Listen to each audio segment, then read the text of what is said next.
బ్రహ్మదేవాయ నమః. నీవు నిస్సందేహంగా మహాబలశాలివే. నా సోదరుణ్ణి వధించిన ఆ విష్ణువింకా జీవించే ఉన్నాడు. విష్ణువుతో పోరాడాలంటే నువ్వు బ్రహ్మదేవాయ నమః. కళ్ళు తెరు.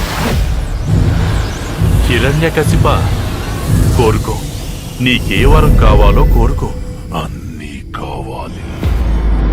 ఓ బ్రహ్మదేవా, నాకు వరం ఇవ్వండి. ఈ సృష్టిలో మీచే సృష్టించబడిన ఏ జీవి వల్ల నాకు మరణం సంభవించకూడదు.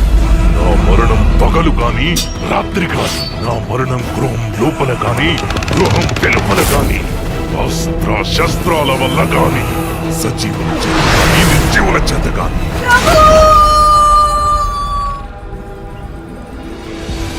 సమస్తం అంధకారబంధురమైనప్పుడు అక్కడ మళ్ళీ కాంతిపుంజం జనిస్తుంది. ప్రహ్లాద, అమ్మా, మన నోటి వెంట కేవలం హరినామం మాత్రమే రావాలి.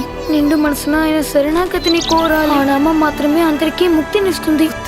ఆ విష్ణుని విడనాడు.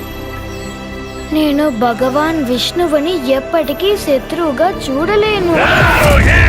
భగవంతుడిని మరచిపో. నేను ప్రహ్లాదునికి మరణదండన విధిస్తున్నాను. మనమంతా అసురులం. ఇటువంటి పిచ్చి ఆటలు గురుకులంలో ఆడకూడదు. ఆయన ఎలా కోరుకుంటే అలా నాతో వ్యవహరించగలరు. ఎందుకంటే ఆయన ప్రతి పరిస్థితుల్లోనూ నా స్వామియే. విలువతని ఈ రోజే తేలిపోవాలి. ఆ ఇద్దరిలో పిరికి నక్క ఎవరో, సింహం ఎవరో.